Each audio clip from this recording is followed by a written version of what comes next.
Hi, I'm Dr. Joseph Lamb. I'm coming to you from the Personalized Lifestyle Medicine Center by Metagenics in Gig Harbor, Washington.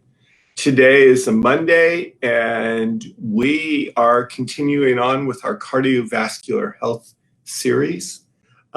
Today, specifically looking at botanicals and nutritionals that can help with addressing cardiovascular health from a structure and function point of view. So we've, in this series so far, we've talked about understanding cardiovascular function in our first session, and then we had two sessions specifically talking about dietary approaches. And today we're talking about things to do besides dietary approaches. But kind of first and foremost, I want to make a couple statements about where I think nutritionals fit in with eating. I think ideally, if we were eating the right sort of diets, it would become kind of superfluous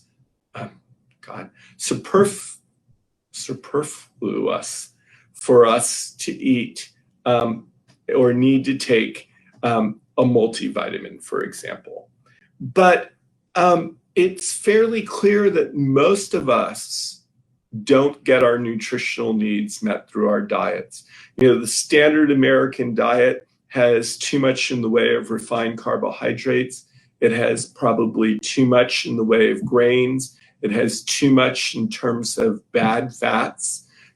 What are bad fats? Well, in the past, we've demonized saturated fat, and saturated fat may not be as bad for us as we've initially thought it was. There are some components, medium chain triglycerides, which are good for energy production and good for the brain, and maybe more the company that bad fats keep and the quantity than saturated fat just in and of itself. So, when I say company, it's kind of like, is it with a lot of omega-6s?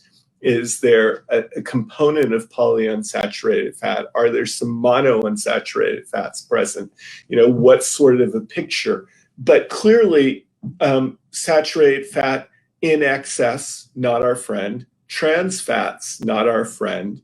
Omega-6 out of proportion to the amount of omega-3 that we take. When the ratio was 3-to-1 or 4-to-1, like our hunter-gatherer ancestors, that was a good thing. The ratios that we consume now, which can be about 10 to 20-to-1, if we're kind of eating a food pyramid kind of rice bowl compliant diet, and can be even higher if we're eating the standard American diet, are clearly problematic. Our diet also is woefully inadequate in terms of a lot of the trace elements. A lot of us are zinc and selenium deficient. A lot of us have challenges in terms of our B vitamin metabolism and have elevated homocysteine levels above the ideal, which contribute to issues like problems with methylation, one carbon kind of chemistry. And so we don't bookmark our DNA well. We don't metabolically transform, break down neurotransmitters or certain hormones. We don't necessarily do detoxification well. We don't necessarily deal with oxidative stress. And if there's not enough methylation, then we end up with a disproportion of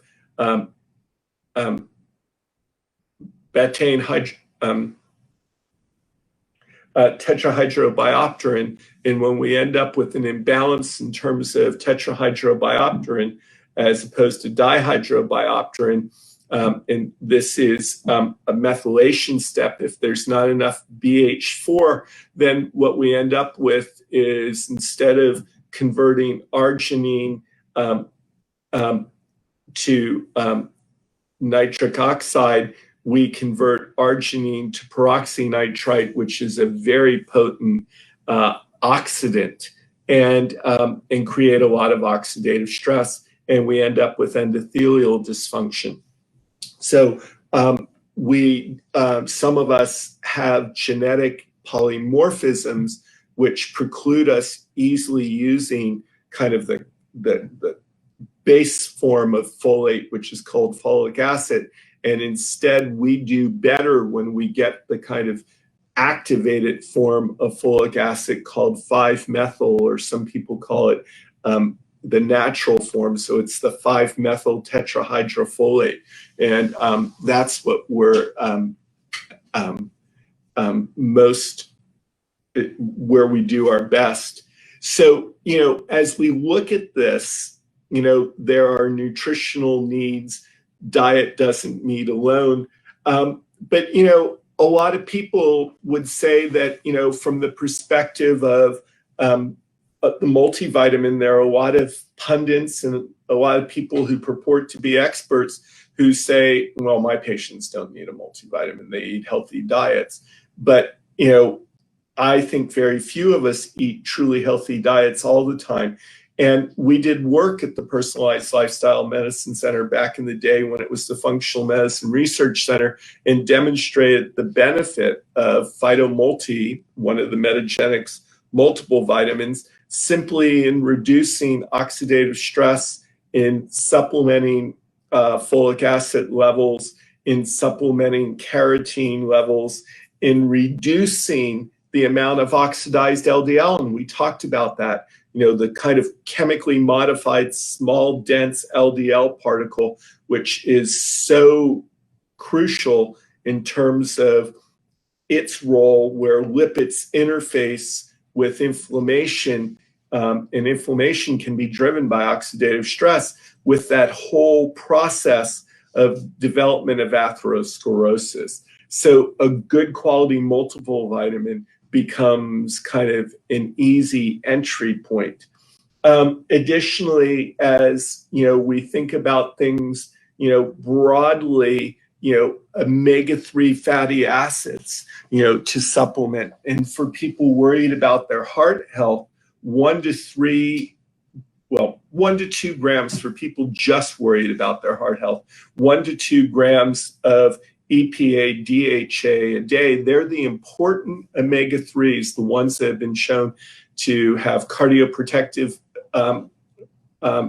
roles and kind of anti-inflammatory roles. And studies, for example, have demonstrated that with the higher levels of omega-3 levels, which can be measured in the blood, that you can actually end up with a reduced risk for sudden death related to atherosclerosis and cardiovascular instability. So, electrical instability. So you want enough omega-3 fatty acids, and you want 1 to 2 grams of EPA, DHA a day as you're aging and you want to be healthy. Now, I'm being very clear. I'm saying 1 to 2 grams of EPA, DHA, not 1 to 2 grams of fish oil, and not 1 to 2 grams of omega-3 fatty acids. And that's because EPA, DHA represent just a component of the omega-3 fatty acids that are in fish oil, and they represent just, those omega-3 fatty acids represent just a component of the oils that are in fish oil. Fish oil is not pure omega-3 fatty acids, and similarly, it is not pure EPA, DHA. So, when you look at this, and, the kind of maybe a little bit more detail than we wanted, but if you're making fish oil, you basically are taking a fish and you're getting rid of all the solids and getting rid of all the water, and you are left with an oil component. And you purify that, you end up just with your oils, and that raw fish oil is only about 50% omega-3 fatty acids. The other components, are omega-6s or omega-9s or omega-7s. And you put those aside, so you have your omega-3s. And then of your omega-3s, you have the EPA DHA represents about 60% of the omega-3s that are present. So if you've got 1 gram of unrefined fish oil, 50% of it's non-omega-3, 50% is omega-3, and then if 60% of that 50% is EPA DHA, that's 300 milligrams to the total 1,000 milligrams of fish oil. So like if in that case, if I say that I want you to get to the point of having 1 to 2 grams, you really need to take at least 4 of those, 4 grams total of fish oil to get 1.2 grams of omega-3 fatty acids. That's why finding a brand that concentrates their fish oil, so they've deliberately refined it, they've gotten rid of some of the other oils and concentrated the omega-3 fatty acids. You can find some, for example, from a size perspective, I really like the Omegagenic 720 because it gives 720 milligrams of the EPA DHA in a 1 gram soft gel. It's still a manageable size in terms of swallowing, but it's giving you a lot more of the omega-3 fatty acids. So, and the nice thing about it is it's tested for heavy metals and it's tested for pesticides to make sure that it's clean and worthwhile. So, and not going to create us other problems. There was a study, for example, done in Scandinavians that high fish intake could sometimes be associated with high mercury intakes, which could be associated with decreasing the benefit that you got from getting the omega-3 fatty acids because you had the mercury toxicity and the development of heart disease. Similarly, we referred to the natural forms of folic acid, and so you need to find supplements which have, it may be called 5-methyl, it may be called L5-methyl tetrahydrofolate, sometimes it's THF, but that's what you're looking for, that 5-methyl tetrahydrofolic acid. It's a more expensive form of supplement, but for people with challenges, people with elevated homocysteines, it's in general, and there are exceptions based upon other genetic uniquenesses that you may have, but as a general rule, that's the individual who's going to benefit from getting the 5-methyl tetrahydrofolate. Studies have shown an association of increased homocysteine levels with stroke, dementia, heart disease, high blood pressure.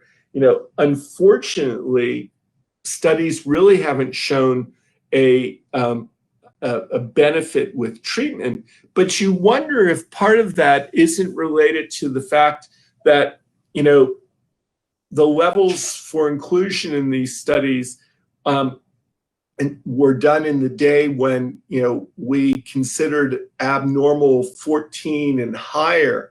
And a lot of these studies, the average starting value was, between 14 to 18 for people. And the goal was only getting them down, into the 10, 11, and 12 range. And now a lot of us recognize that 7 or 8 is kind of the threshold for an optimal homocysteine level. And some people would say the level's even lower. Well, if you don't get anywhere near the treatment level, and if you don't follow your study long enough to see what the benefits are, because the kind of early plaque that we're making now, the changes that we're making now may not cause us to have heart disease for a long time. There's a long preclinical window that goes on. It starts early, starts when we're relatively young, and we're making changes that are going to get us into trouble later. 30 and 40-year-olds making the trouble that they have when they're 50s and 60-year-olds. And so, again, the studies may not have been designed to show that benefit.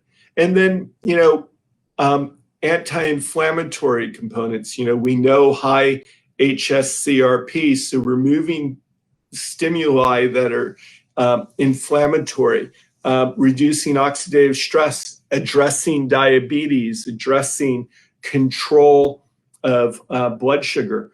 Berberine hits a certain receptor in terms of it hits the AMP kinase, and it's an agonist. It turns that kinase on, and that's right in the middle of immune regulation, energy regulation, and stress regulation. The three are there together, and AMPK is right here in the middle, and it's kind of a key control point for how we have that balance. And one of the drugs that we use for treating diabetes, metformin, is an AMP kinase agonist. Berberine, nutritional supplement, AMP kinase agonist, good for treating diabetes, good for treating inflammation. Looking at things that play a role. As we talked about in our first lecture, was looking at endothelial dysfunction. And we demonstrated, for example, that hops and niacin played a role in addressing that kind of endothelial dysfunction, making it so that blood vessels respond better to the stimulus of being closed for a while with a blood pressure cuff and then being allowed to open. And they had the big compensatory flow that we would like to see when they're healthier. And the combination of hops and niacin helped with that. Niacin has gotten a lot of bad attention on its own over time, and partly it was because studies were done to try to see the impact of niacin, not from its LDL lowering functions, which it can do, but particularly from raising HDL. And we've recognized, for example, that raising HDL levels aren't adequate if it's not functional. And in the studies that were done, the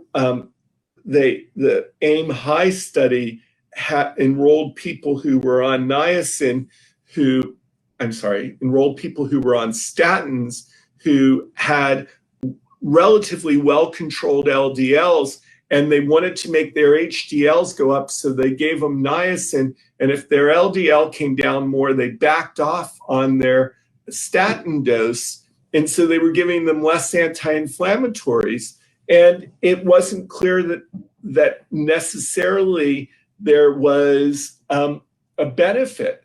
But what would the situation have been if they had taken people in just a pure niacin study, or a niacin add-on to statin without changing the dose? Would we have seen a different outcome? And then there were other studies that looked at drugs specifically to raise HDL and its function. And if it raised HDL but didn't change the functionality of it, and we can now measure that. There's tests from Cleveland Heart Lab, and I think there's tests coming from Boston Heart Lab, for example. And we can do things like quercetin and omega-3 fatty acids to play a role in changing that function. But, it's not simply a matter of having enough HDL, it's having HDL do the work. The analogy that you may remember that I made was, if we've had a snowstorm in Gig Harbor and I'm the mayor and I call up the city manager and say, how many snow plows did we get out on the road? And the city manager says, well, I was able to put plows on 29 of our trucks. And so we used 29 out of our 31 plows, and they're out on the road. The mayor could say, good job, and the city manager could hang up the phone and he could look at his head mechanic and say, thank God I didn't have to tell him that 27 of the trucks were broken down by the side of the road, or were stuck in a ditch. And so we want functional HDL. Niacin probably still has a role in creating that functionality and reducing LDL associated with flushing, but as a potential contributor, something good. Red yeast rice, which was the source for the original statin, they pulled out one specific molecule and in isolation increased the dose. Red yeast rice got some negative attention for a while because adulterated versions were coming in from China that actually had the statin added back into it to make it efficacious. And obviously that made it a drug, which put it under FDA regulation. And so they were blocking the sale as a non-regulated piece. But, a study in Annals from about 2008, Annals of Internal Medicine demonstrated, for example, that red yeast rice was successful in reducing LDL cholesterol and did not have the kind of myalgias, muscle aches associated with using a statin. It shares the mechanism, right? So it's an HMG-CoA reductase, but it didn't have the myalgias associated with it, perhaps because it was less potent. Other HMG-CoA reductases that are present include things like a bergamot orange, and there's a product called Cardiox LDL, which has a combination of antioxidants and bergamot orange, which has been demonstrated in studies that were done at Nature's Sunshine about its utility. So, addressing lowering cholesterol function in that regard, garlic, for example, has been shown to have some benefits. Polycosanol, probably not so much. And, non-flush forms of niacin and inositol hexaniacinate, probably not so much. Anti-inflammatories play a role. We referred to the hops there for a moment. The hops compound, specifically THIAA, was demonstrated, for example, in a paper by Vera Conda to block monocytes attaching to vascular endothelium cells. Monocytes are the precursors to macrophages, which become the foam cells. And so that was a positive. And as I already said, the THIAA and the niacin played a role in restoring good endothelial function. So, the anti-inflammatory component, it had abilities and control points in terms of, blood sugar and triglyceride impacts as well, and other work we've done with the RIAA, a very closely associated hops compound. So at the end of the day, you look at your individual patient in front of you, you determine what their issues are, you look at body composition, you look at detoxification, you look at nutrient status in terms of omega-3 fatty acids, in terms of vitamin D, in terms of folate. You look at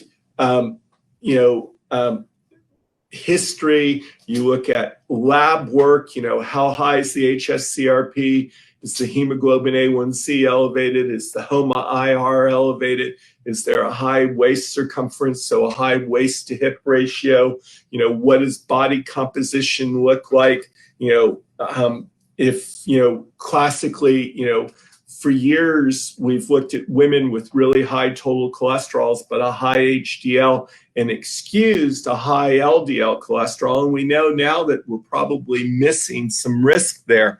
We look at the functionality of the HDL. We can tell that kind of on a basic level by looking at myeloperoxidase, which also tells us about the oxidative status like oxidized LDL does. But we can go further with the testing from Cleveland Heart Lab.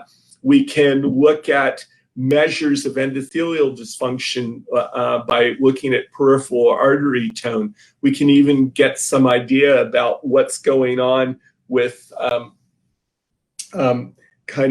sleep and sleep apnea and the impact on oxygen levels and the impact on endothelial tone with a device called the WatchPat. So these are all things that we can do to assess individual risk.